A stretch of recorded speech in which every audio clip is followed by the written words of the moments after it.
بسم اللہ الرحمن الرحیم والفجر ولیال عشر والشفع والوتر واللیل اذا یسر. یہ کہ فجر عام خیال یہ کہ اس سے مراد ہے 10 ذی الحج کی جو فجر ہوتی ہے جس کے بعد کے نحر ہوتا ہے، قربانی ہوتی ہے، وہ گویا کہ کلائمیکس ہے پھر حج کے افعال کا.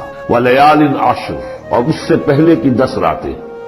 ظاہر بات ہے کہ 10 تاریخ جب ہوگی تو 10ویں رات گزر چکی ہے، تو یکم ذی الحج سے لے کر اور 10 ذی الحج تک کی یہ 10 راتیں جو ہے گزر چکی ہیں. والشفع والوتر، اور ایک 10 راتیں وہ ہے کہ جو عشرہ رمضان مبارک میں ہے، اس میں شفع اور وتر کا فرق ہے، جفت اور طاق کا.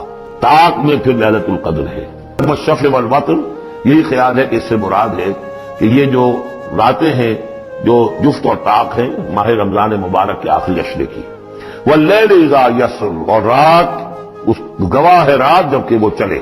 حل فی ذالک قسم لذی حجر، اس میں ہے کوئی دلائل ہے، قسم ہے ان لوگوں کے لیے کہ جو عقل مند ہیں. ان میں جو نشانیاں ہیں ان چیزوں کے اندر جن کو کہ گواہی کے اندر پیش کیا گیا ہے. اب آ رہا ہے مضمون. الم تر کیف فعل ربک بعاد، تم نے دیکھا نہیں کیا کیا تھا آپ کے رب نے عاد کے ساتھ، قوم عاد کے ساتھ کیسے ہلاک کیا تھا. ارم ذات العماد، وہ ارم جو ستونوں والا تھا. خیال یہ ہے کہ ارم جو ہے یہ قوم عاد کا شاہی خاندان تھا، جیسے فراعنہ مصر کے، نماردہ عراق کے، تبع یہ تھے یمن کے، اور ارم جو ہے یہ قوم عاد کا جو خاندان تھا بادشاہی، ان کا لقب تھا. ذات العماد، اونچے اونچے ستونوں والا. اور اب جو اس شہر کی شداد جو ان میں ایک بہت بڑا بادشاہ گزرا ہے، اس کے آثار، اس کے کھنڈر موجود دیکھ لیے گئے ہیں کہ اس صحرا کے نیچے دبے ہوئے ہیں، اور 30 اس کے اوپر بڑے بڑے مینار بنے ہوئے ہیں اس شہر کی فصیل کے اوپر.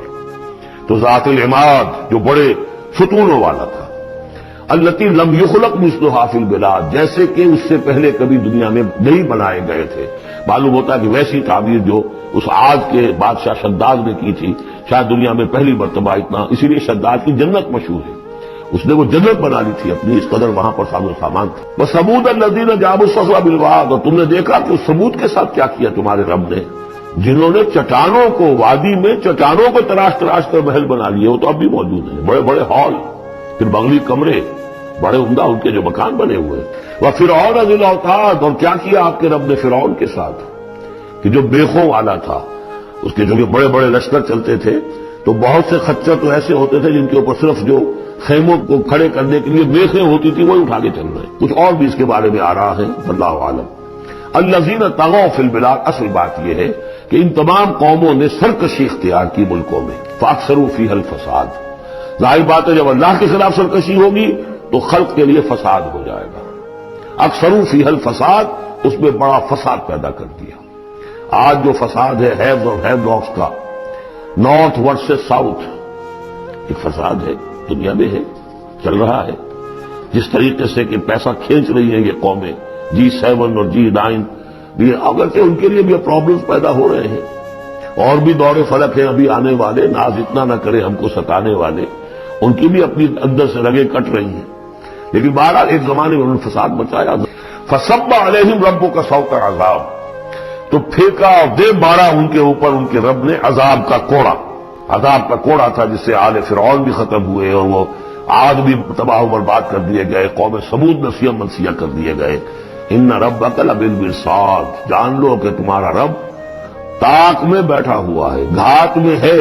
جو کوئی ایسی سرکشی کرے گا اس کا پھر یہی حشر کرے گا. یہ اب جو مضمون آ رہا ہے قرآن مجید میں بہت ہی اہم مضمون ہے.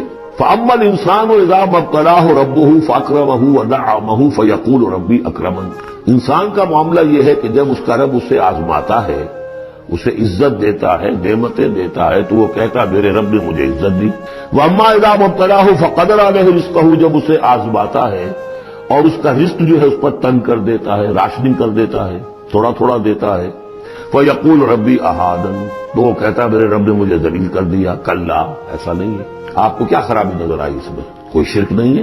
اس نے یہ تو نہیں کہا کہ مجھے نعمتیں دی ہیں تو کوئی لکشمی مائی کی کرپا ہو گئی، یہ تو نہیں کہا. اللہ نے، میرے رب نے مجھے عزت دے دی. اور اگر کہیں تنگی آ گئی ہے تو یہ میرے رب نے مجھے ذلیل کر دیا. توحید تو مکمل ہے نا، کہ کسی اور دیوی دیوتا، کسی اور الہہ کا تذکرہ نہیں ہے. رب ہی نے مجھے عزت دی، رب ہی نے مجھے ذلیل کیا. تو کیا خرابی کیا ہے اس میں؟ اس میں خرابی یہ ہے کہ اس دنیا میں جو کچھ تمہیں ملتا ہے تم اسے عزت مت سمجھو، یہ امتحان ہے، اور اگر کبھی تنگی آتی ہے اسے ذلت نہ سمجھو، یہ بھی امتحان ہے، یہ برابر ہے۔ تم نے اسے عزت سمجھا دھوکہ کھا گئے، اس کو ذلت سمجھا دھوکہ کھا گئے۔ چاہے توحید انٹیکٹ ہے آپ کی، لیکن توحید جو ہے وہ تو یوں سمجھیے کہ جڑ بنیاد ہے نا ہدایت کی، اس سے اوپر بھی تو منزلیں ہیں ہدایت کی کہ نہیں۔ یہ امتحان ہے۔ ایک لفظ جو کامن ہے، اذا مبتلاہ ربہ فاکرمہ، جب اسے ابتلا میں ڈالا اور ابتلا میں عزت دی۔ دیکھیں اب کرتا کیا ہے، یہ شکر کرتا ہے، اپنی جو بھی ہم نے اس کو نعمتیں دی ہیں وہ حقداروں کو ان کے حق ادا کرتا ہے کہ نہیں کرتا ہے۔ یہ عزت نہیں ہے، عزت تو تب ہوگی جب تم اس امتحان میں پورے اترو گے۔ ذالک یوم التغابن، وہ تو قیامت میں پتہ چلے گا کہ کس کے لیے عزت تھی کس کے لیے نہیں۔ کسی کو تنگی دی ہے تو یہ ذلت نہیں ہے، دیکھنا ہے صبر کرتا ہے کہ نہیں کرتا۔ کہیں یہ بالکل مستر ہو کر اور اپنی عزت نفس جو ہے ہتھیلی پر رکھ کر لوگوں کے سامنے مانگنے کے لیے تو نہیں نکل جاتا، پتہ چل گیا نا، تو یہ امتحان ہے۔ تو پہلا درجہ سمجھیے کہ چاہے فراوانی ہو، عیش ہو، آرام ہو، دولت ہو، یہ بھی امتحان، تکلیف ہے، رنج ہے، محنت ہے، مشقت ہے، اسرت ہے، تو یہ بھی امتحان، دونوں برابر ہو گئے۔ اب بھی ہدایت اس سے اوپر بھی ہے۔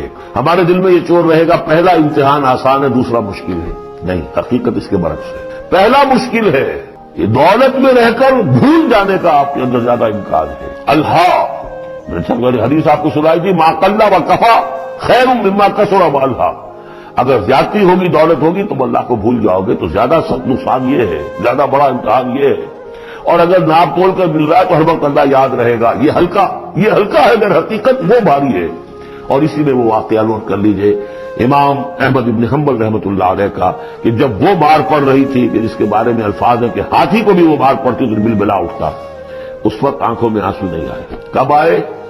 جب بادشاہ وقت خلیفہ وقت کا علچی آیا ہے اشرفیوں کے توڑے لے کر کہ یہ بادشاہ نے آپ کے لیے نذرانہ بھیجا ہے، تب رو پڑے، اے اللہ میں اس امتحان کے قابل نہیں ہوں، یہ امتحان سختر ہے۔ تو یہ ہے درجہ بدرجہ، ہدایت کے بھی یہ درجے ہیں۔ پہلا درجہ تو یہ ہے کہ جو بھی ہے اللہ کی طرف سے ہے، تنگی ہے تو اللہ کی طرف سے، اور فراوانی ہے تو اللہ کی، یہ توحید تو پوری ہو گئی آپ کی اللہ کی طرف سے۔ لیکن اس میں اب آگے درجے ہیں کہ یہ امتحان ہے، یہ بھی امتحان وہ بھی امتحان، اس اعتبار سے دونوں بھی امتحان ہیں، یہ دونوں برابر ہیں۔ اس سے بھی اوپر یہ ہے وہ امتحان مشکل ہے فراوانی والا، اور یہ امتحان جو ہے یہ آسان ہے۔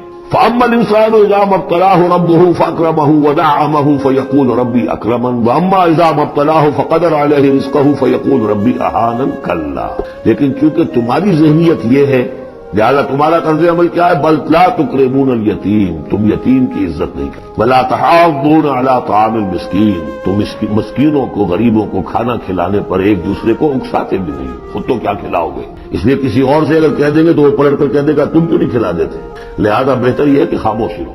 ولا تحاضون علی طعام المسکین وتأکلون التراث الاکل، اور تم چاہتے ہو کہ ساری وراثت اور میراث سمیٹ کر تم ہی ہڑپ کر جاؤ، اور وہ رواج وہاں پر یہ تھا، ہندوؤں میں تو اب تک بھی شاید ہے کہ وہ بڑا بیٹا جو ہے بس وہی وارث ہے، باقی کسی کا کوئی حق ہوتا ہی نہیں۔ یہ تو قرآن نے دیا ہے تفصیلی قانون وراثت۔ باقی یہ ہے کہ جس شخص کا ہاتھ پڑ گیا اور جس میں جو بڑا کوئی طاقتور ہے وہ چھوٹے بہن بھائیوں کو کیا دیتا تھا، کچھ بھی نہیں۔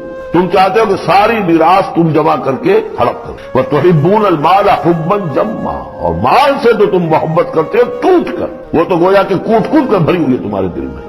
کَلَّا اِذَا دُکَّتِ الْأَرْضُ دَکًّا دَکًّا، اس آیت کے ترجمے دو بھائیوں نے علیحدہ کیے ہیں۔ دو بھائی کون؟ امام الہند شاہ ولی اللہ دہلوی کے فرزندان گرامی رحمت اللہ علیہ و رحمت اللہ علیہما، باپ پر بھی رحمت ہو اللہ کی اور دونوں بیٹوں پر بھی۔ یہ موضع القرآن میں شاہ عبد القادر صاحب نے ترجمہ کیا ہے، جبکہ زمین کو کوٹ کوٹ کر پست کر دیا جائے گا، ہموار کر دیا جائے گا، اذا دکت الارض دکا دکا۔ اور جو ان کے بھائی ہیں شاہ رفیع الدین رحمہ اللہ، وہ کہتے ہیں کہ جبکہ زمین کو ریزہ ریزہ کر دیا جائے گا۔ اب عربی زبان کے اندر یہ سارے احتمالات ہوں گے، میں پہلے ترجمے کو ترجیح دیتا ہوں کہ زمین کو کوٹ کوٹ کر چپٹا کر دیا جائے گا، پھیلا دیا جائے گا۔ وَجَاءَ رَبُّكَ وَالْمَلَكُ صَفًّا صَفًّا، سورہ حاقہ میں آپ نے پڑھا تھا کہ فوفروز فَيَوْمَئِذٍ فَإِذَا انشَقَّتِ السَّمَاءُ فَكَانَتْ وَرْدَةً كَالدِّهَانِ، یہ تو ہم نے پڑھا سورہ رحمان میں۔ اور پھر یہ کہ وہاں بڑا بھربھرا سا ہو جائے گا، والملک علی ارجائها، اس کے کناروں کے اوپر جو ہے وہ فرشتے ہوں گے، وَيَحْمِلُ عَرْشَ رَبِّكَ يَوْمَئِذٍ، عرش رب کا فوقہم یومئذ ثمانیہ، اور 8 فرشتے اس روز اللہ کے عرش کو لے کر اتریں گے۔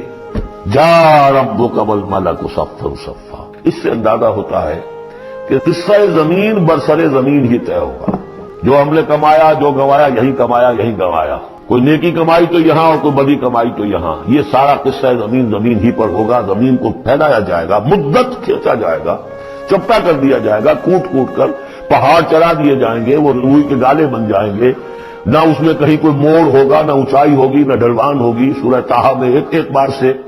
تو یہ ساری چیزیں کر کے پھر یہیں پر اللہ تعالیٰ کا نزول اجلال ہوگا، اس کی کوئی تجلی ہوگی، جس کو لے کر کے خاص طور پر 8 فرشتے جو ہیں وہ نازل ہوں گے۔ وَجَاءَ رَبُّكَ وَالْمَلَكُ صَفًّا، فرشتے ہوں گے صفے باندھے ہوئے۔ وَجِيءَ يَوْمَئِذٍ بِجَهَنَّمَ، اور لے آئی جائے گی اس دن جہنم بھی، اور جیسا کہ میں نے عرض کیا غالباً وہ اسی زمین میں سے نکل آئے گی، یہی جو اندر موجود ہے، جو لاوا نکلتا ہے کبھی، ان تمام جو بھی یہ آتش فشاں پہاڑ ہوتے کہاں سے نکلتا ہے، یہ اندر ہے زمین کے، اگر اس کو کوٹ دیا جائے، اس کو کھینچا جائے تو وہی چیز ظاہر ہو جائے گی، سامنے آ جائے گی۔ واللہ اعلم۔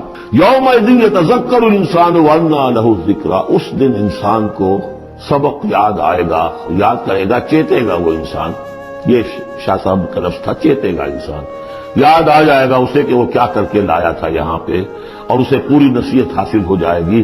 لیکن اب یہ نصیحت کس کام کی؟ یومئذ یتذکر الانسان وانى له الذکریٰ، اب یہ کس لیے؟ اب تو اس کا کوئی فائدہ نہیں۔ وہ تو دنیا میں اگر تم نے دیکھا ہوتا، سوچا ہوتا، حقائق تم پر منکشف ہوتے تو فائدہ تھا، یہاں تو نہیں۔ یقول یا لیتنی قدمت لحیاتی، وہ کہے گا ہائے کاش میں نے اپنی زندگی کے لیے کچھ آگے بھیجا ہو۔ یہ لفظ نوٹ کیجیے، حیاتی، میری زندگی تو اصلی یہ ہے، آج معلوم ہوا مجھے، میں تو دنیا کی زندگی کو زندگی سمجھتا رہا، وہ زندگی نہیں تھی، وہ زندگی کی تمہید تھی، وہ ایک امتحانی وقفہ تھا، چھانٹی کرنے کے لیے اللہ تعالیٰ نے تمہاری بڑی طویل زندگی میں وہ زندگی، اس زندگی کا تھوڑا سا حصہ کاٹ لیا موت کا وقفہ ڈال کر، یہ ہے آپ کا ٹیسٹنگ پیریڈ۔ تو امتحان پاس کرتے ہو اچھے مستقبل کے لیے، اس امتحان کو پاس کرنا تھا اس آخرت کے لیے۔ اب وہ کہے گا یقول یا لیتنی قدمت لحیاتی، کاش کہ میں نے اپنی زندگی کے لیے کچھ آگے بھیجا ہو۔ فیومئذ لا یعذب عذابہ احد، تو اس دن وہ عذاب دے گا کہ جیسا عذاب کوئی نہ دے سکے، لا یعذب عذابہ احد، اس کا سا عذاب نہ دے سکے کوئی اور، ولا یوثق وثاقہ احد، اور اس کا سا باندھنا نہ باندھ سکے کوئی اور۔ لیکن اسی وقت خوش قسمت ہوں گے، کوئی خوش قسمت جن سے کہا جائے گا یا ایتھا النفس المطمئنہ، اے نفس مطمئنہ۔ کون؟ جو اس زندگی میں، امتحانی زندگی میں مطمئن ہو کر اپنے رب کی بندگی میں لگا رہا، یکسوئی کے ساتھ اس کے دین کے ساتھ چمٹا رہا، مطمئن۔ یا ایتھا النفس المطمئنہ ارجعی الی ربک راضیۃ مرضیہ، اب لوٹ جاؤ اپنے رب کی طرف اس حال میں کہ تم اس سے راضی، وہ تم سے راضی۔ فادخلی فی عبادی، داخل ہو جاؤ میرے نیک بندوں میں، وادخلی جنتی، اور داخل ہو جاؤ میری جنت۔